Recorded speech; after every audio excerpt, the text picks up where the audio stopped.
Hello, everyone. My name's Dr. Robyn Mills, and welcome to Humanity's Heart. I hope that today we energise and expand your heart in some way. And today, my special guest is Tracey Lawrence. She's the founder of Grand Family Planning and best-selling author of Dementia Sucks. Having survived caregiving two parents who succumbed to dementia, Tracey has a unique perspective on the challenges of staying productive under pressure and addresses the growing caregiving epidemic through professional speaking, coaching, and training programs. Dementia does suck, Tracey. Oh, yes, it does. What a fantastic Unfortunately. title for a book. Thank you so much. Yeah, when I was putting it together and I decided that it was worth getting it published, I came up with the title, and I never looked back. I actually worked with a woman who helped me to get the book published. She's what's known as a book shepherd. She's an editor, and she works with different publishing houses, and she helps first-time authors to find the right publisher.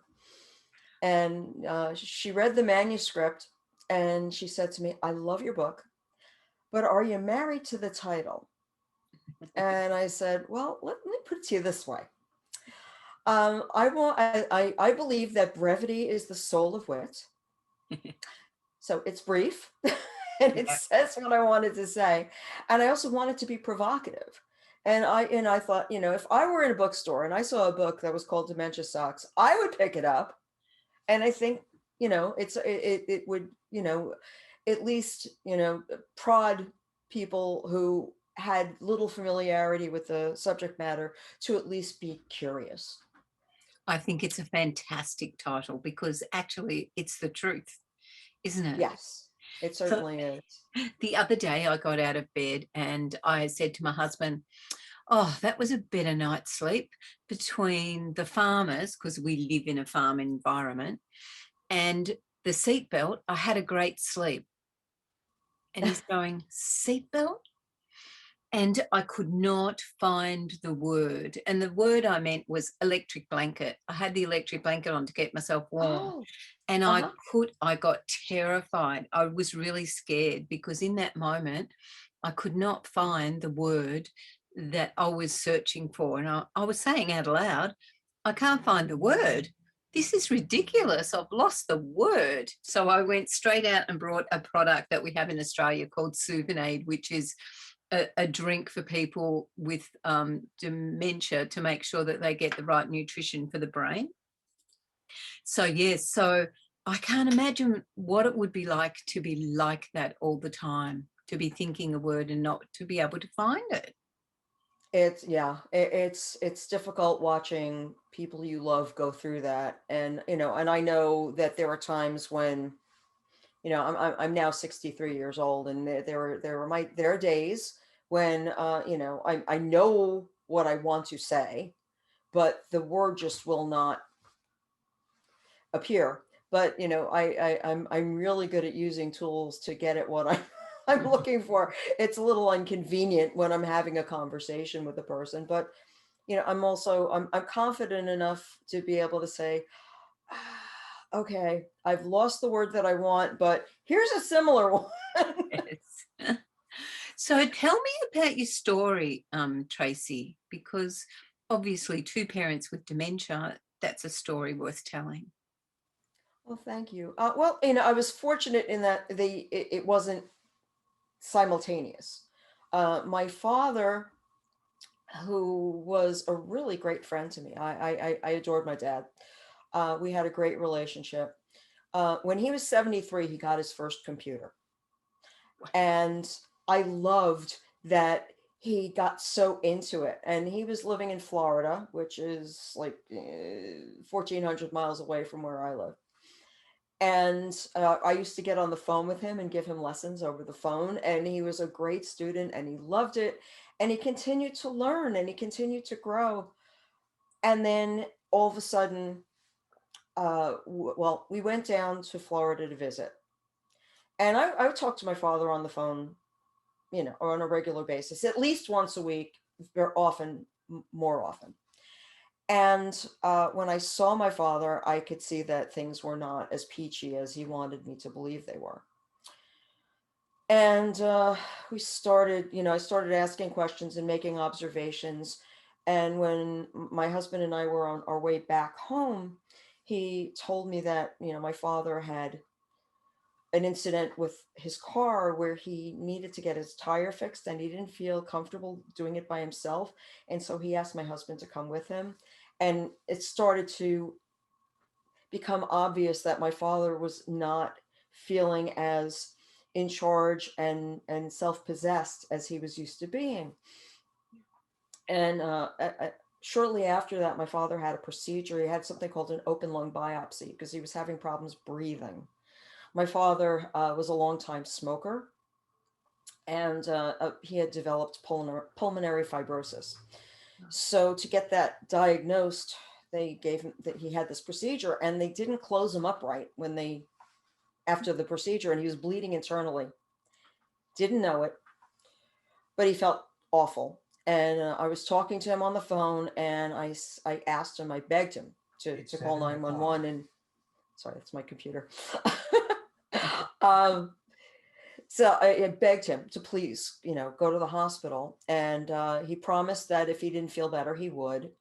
And that was Sunday night. And Monday morning, I got up and I called their apartment at 8 a.m. and they weren't there. So my next call was Memorial Regional Hospital in Fort Lauderdale, and I called, and my father was there. So I called my brother, and I said, "We're going to Florida," and we flew down, and went directly to the hospital, and my dad was in bed, and he was shocked to see us. And I gave him a big hug, and he said, "How did you know I was here?" And I said, "I'm a genius, Dad. I figured it out." And I said, "So how are you feeling?" He goes, "What do you mean?"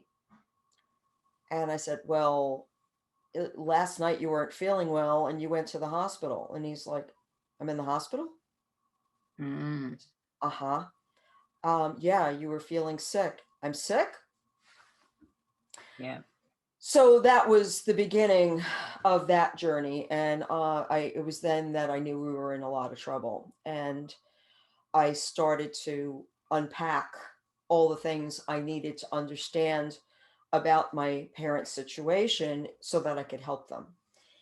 And it was a huge epiphany for me because my parents were very adamant that they be independent and that they not burden their children, Yeah. which is a very common thing.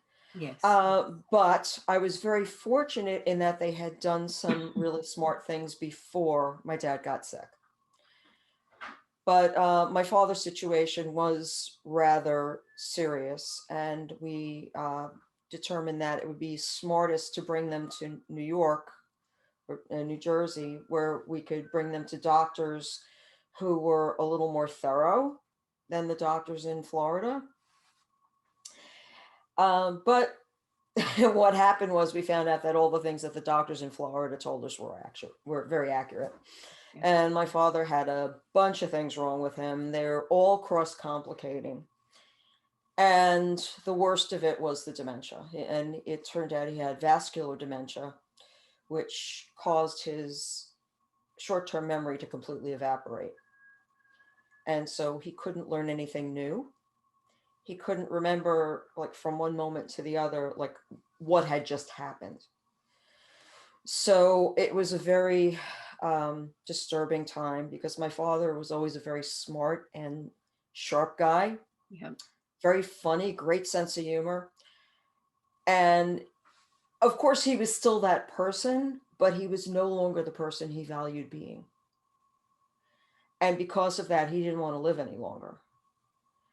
And so the rest of us had to catch up with him, and we had to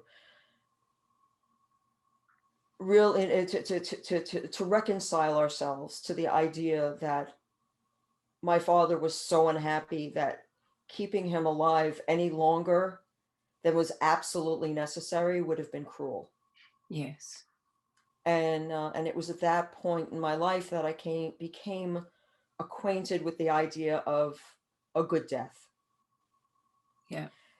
And unfortunately for me in my life, just about all of the entities for which I've had some responsibility have not died in their sleep and have Oh, forced me to help them to have a good death. So, but it's something I'm proud of because it's yes, not an easy thing to do. yes, yes. It takes a great deal of intestinal fortitude and strength and compassion to be able to do that for somebody you Mm. love. A great deal of love. Oh yes. Oh yes. Yes. And and my mother, of course, was fighting tooth and nail. She was very angry at my father for not wanting to fight. Yeah. She felt like he was abandoning her. Yeah, of course. And and he was the one who was responsible for their social life, and he did all their finances. He was a very capable man, and my mother really leaned on him. Yeah. So to lose him, my mother was losing the life that she knew. Yeah. And for the last 15 years, they were living it up. They were having a great time in Florida, and I was happy for them. Yeah. I mean, I grew up in an environment. My parents didn't have any money. They I grew up in a broke family. My father didn't start making money until like 5 minutes after I left home. So, Does that mean you spent a lot of their money or no? oh no, not me. That was my brother. Right. Yeah. But that's another story for another time. Yeah. No, but I spent. If I told you how much money I spent on my mother's care, there would be no doubt, at the very minimum, a sharp intake of breath. Wow. Uh, 'Cause my mother got sick where she needed to be cared for in 2010, and she remains in my care for the next 5 years. And I was taking care of her to varying degrees between the time my father died in 2004 until she came to live with us in 2010. Yes. But I needed help from caregivers. I needed, and eventually she lived in facilities. There was a whole range of things that happened where I was having to spend incredible amounts of money on her care. So, and my parents had long-term care insurance. So I utilized my mother's long-term care insurance for her care. And it's an interesting thing. My mother was on hospice for 8 months. Wow, that's a long time. Yeah, and when I first entered her into hospice, the hospice nurse said, "Oh, she's got days, maybe weeks." Well, months went by, and she was still very much with us, and I kept saying, "Why is she still here?" And it was she had deteriorated to the point where her ability to communicate was negligible.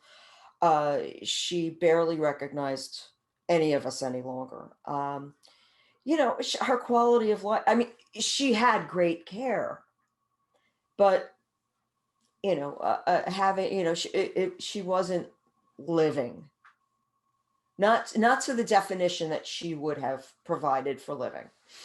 Yeah. So, I would, I had prayer circles for my mother to like, please tell Rosalind to find her way to the other side, uh, and, it wasn't out of selfishness. It was out of like, just let her go, She died on her 64th wedding anniversary.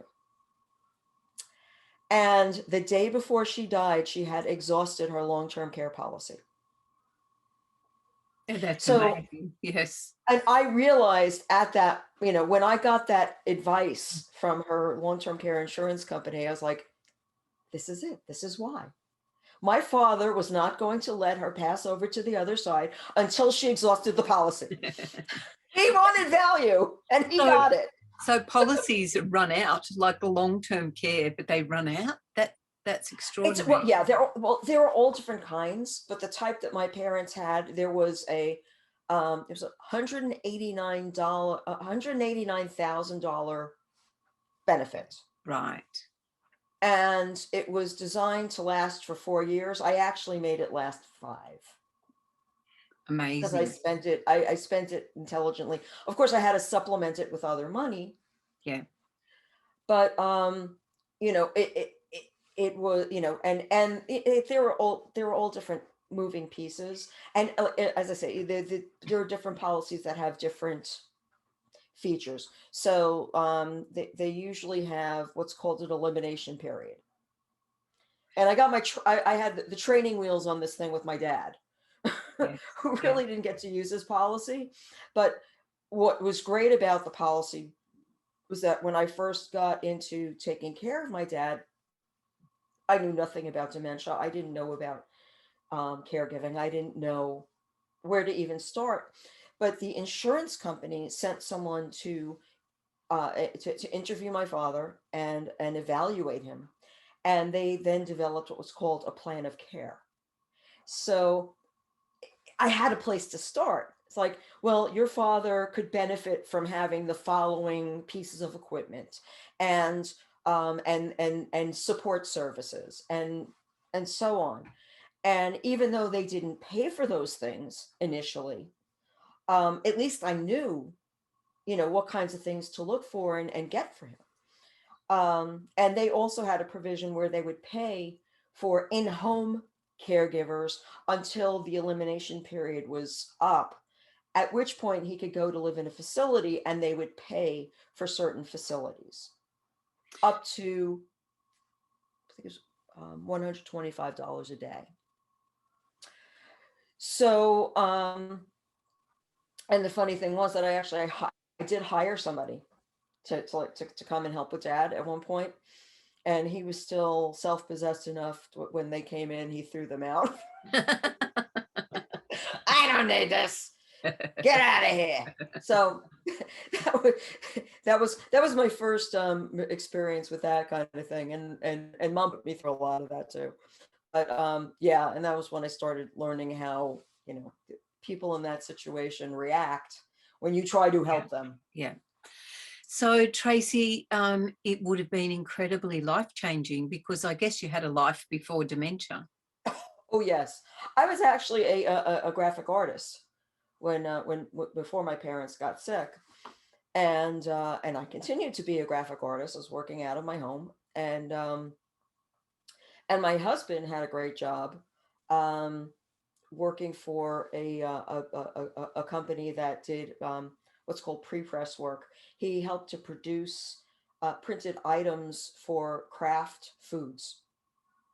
Mhm. And and at one point we thought that was like a recession-proof job, but we were proved wrong. So what I was taking care of my mom in my home, and then my husband lost his job.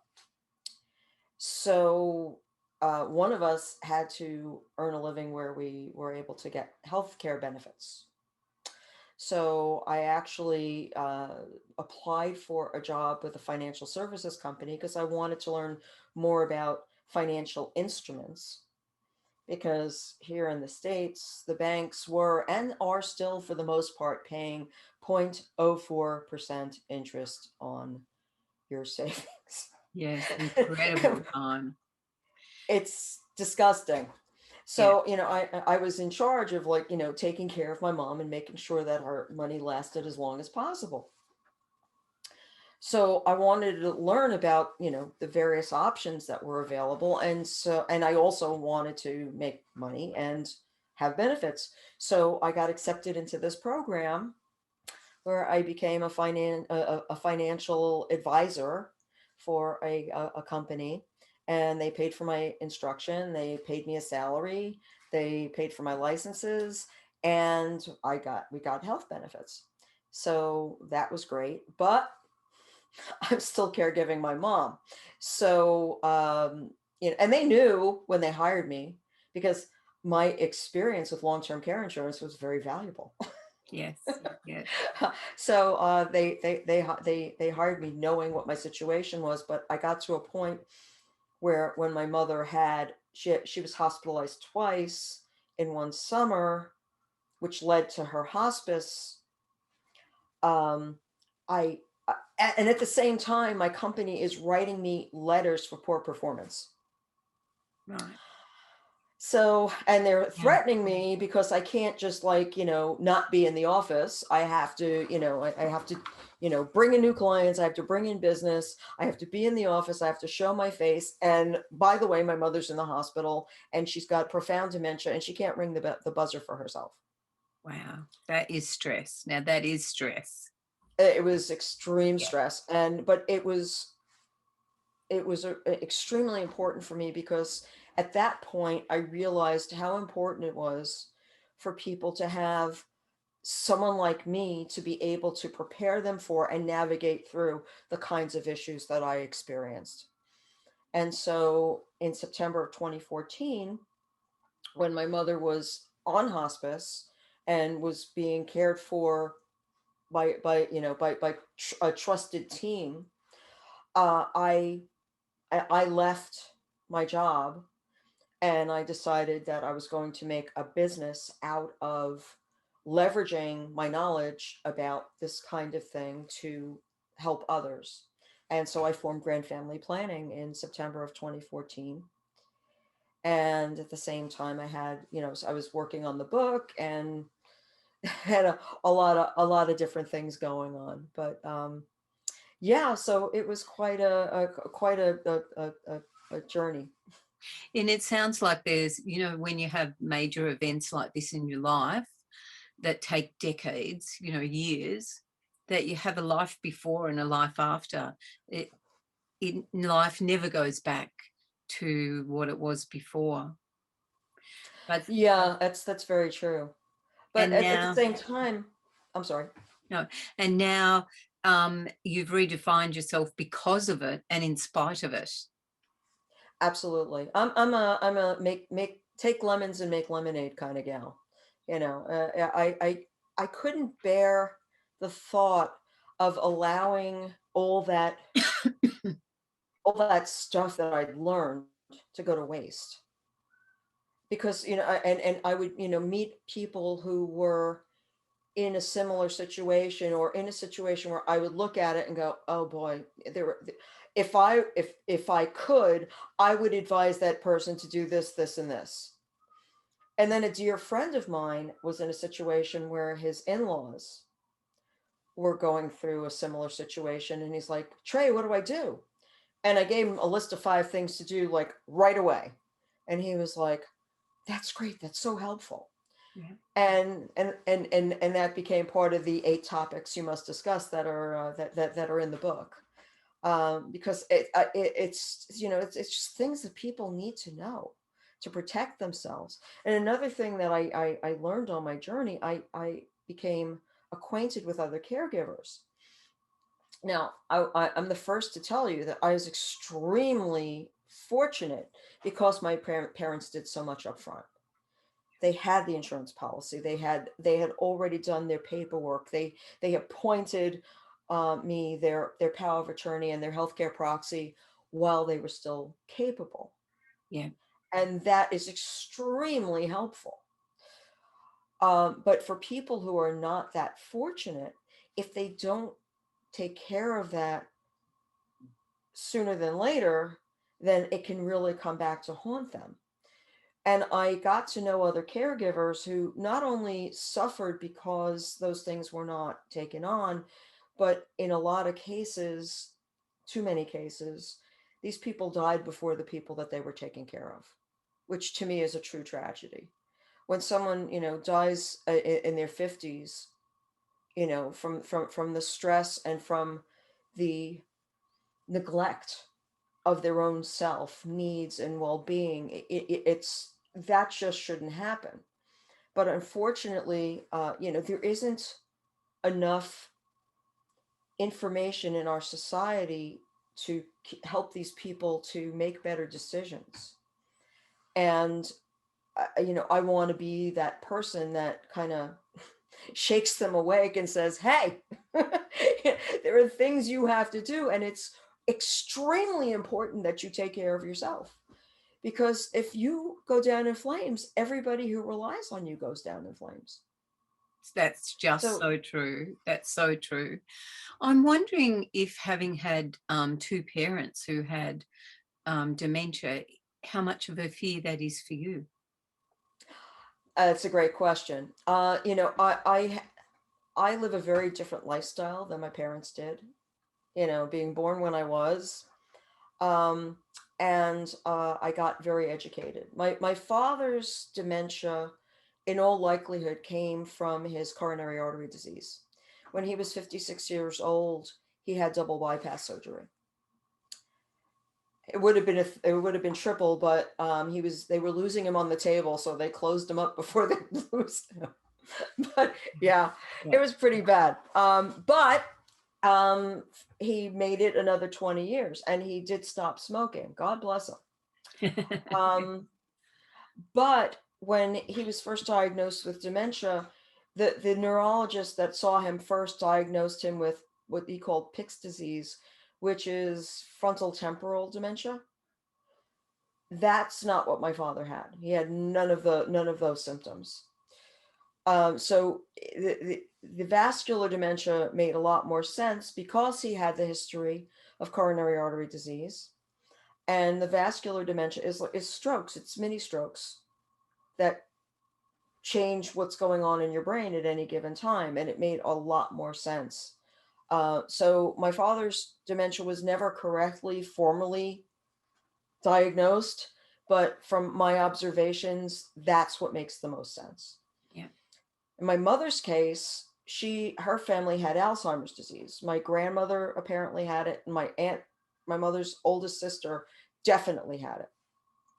So my mother was terrified of getting it, and of course she did get it. Mhm. She may well have had other types of dementia simultaneously, and that's not unheard of. That's Mm. actually pretty common. But when my mother was in the last year of her life, I enrolled her in a program at Mount Sinai Hospital for the study of Alzheimer's disease. And they did a complete workup on her based on an interview with me and what I knew of her condition. And when she died, they took her brain and they analyzed it. And I was able to have an absolutely confirmed diagnosis of Alzheimer's disease. So I know for sure that she had Alzheimer's disease. I also know because I enrolled myself in a trial where they were looking for children of two parents who had dementia.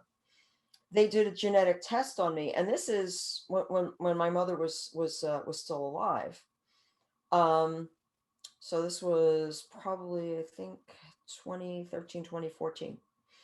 And they gave me a cognitive test, and they gave me a cheek swab, and they tested me for the APOE4 allele, and I don't have it at all. Oh, how relieving was that? It was a big deal, and there were people who I knew who said, aren't you afraid of finding out that you have it? And I said, I would rather know and be proactive about staving it off and doing what I can to be as healthy as I possibly can, than not know about it and then one day, realize that I've got it and I'm losing my mind. And it's much better to make your arrangements earlier than to make them later. Now, it doesn't mean I won't get dementia. But what it does mean is I'm far less predisposed to getting Alzheimer's disease, which is the most prevalent Yeah. and terrible type of dementia as far as I'm Yes. concerned. I mean, none of them are fun, but um, you know, it's at least I know that the likelihood that I get it is pretty low. Mm. And I do all the things that are recommended to keep it from developing. And I'm also a very big fan of Dr. Dale Bredesen, who wrote the Alzheimer's Solution. No, The End of Alzheimer's. There are two books. One's The End of Alzheimer's. The other is by two doctors named the Sherzais. It's called The Alzheimer's Solution. And they're two different teams that came to the same basic conclusions independently, that Alzheimer's disease is not a brain disease, it's a systemic failure. Yeah. And so over time, as we age and you have certain factors in your life that cause inflammation in your body, when you're younger, your body can do amazing things to protect you from the damage of inflammation. But as you get older, your systems start to break down and you are less able to cope with the inflammation. So what you have to do then is to remove the causes of the inflammation, and things like stress and poor diet, poor nutrition, lack of exercise, um, toxins in your environment, those kinds of things contribute to causing dementia. A lot of people don't realize things like mold cause dementia. And if you remove those contributory factors from your life and your environment, and you add things like meditation and deep breathing and yoga and regular exercise and more nutritious whole foods, then the likelihood that you will live a long, healthy life is much higher, and the likelihood that you will develop dementia or cognitive impairment is much lower. Isn't it great that we actually have something that we can do, which is, how I started saying that I'm taking this drink that's full of nutrition to make sure that my brain gets the nutrition that it needs. Because as you age, often your diet, you're just not as hungry anymore. And so when you're not hungry, you don't eat properly. So it is a bit of a vicious circle, isn't it? So it's Certainly. wonderful. How can people get your book? Well, it's available any place you get books. It's on Amazon. It did hit bestseller status on Amazon in August in 4 categories. I'm very proud of that. It's also available on Barnes and Noble, leadership books. It's published by Post Hill Press, which is distributed by Simon and Schuster. So if you want the book, you can find it. That's And I fantastic. also have a website about it. It's called dementiasucks.com. So if you're looking for all the different ways that you need to, that you need to know about in order to get the book, there's even a little, I created a little video trailer for the book, which explains a little bit about where the book came from. That is fantastic. Dementiasucks.com. And dementia does suck. I love that title. I think it's absolutely the truth. And as you say, it's a provocative title that gets people to want to pick up that book. I hope so. Talking to you this morning has just been really clear and inspiring, and your journey has been a difficult one, but you've come out of it with the ability to help other people. And I call that the collaborative human heart, that you want to step up and make a difference to others when you've been through that journey. Thank you, Thank you, Tracey. Robyn. Thank you Thanks so so much. much. Thank So you. it has been really informative and really wonderful, and I want to thank you for your time this morning. My pleasure. And if anybody wants to reach out and get more information about my programs, the things that I can do to help, by all means, reach out. If you go to the Dementia Sucks website, you can find all my other media and websites and information there. I'm happy to help. Fantastic. Thank you. I'm Dr. Robyn Mills, and I hope that today's interview with Tracey has energized, engaged, and expanded your heart. And until we meet again, may your heart beat to the rhythm of humanity's heart. Bye.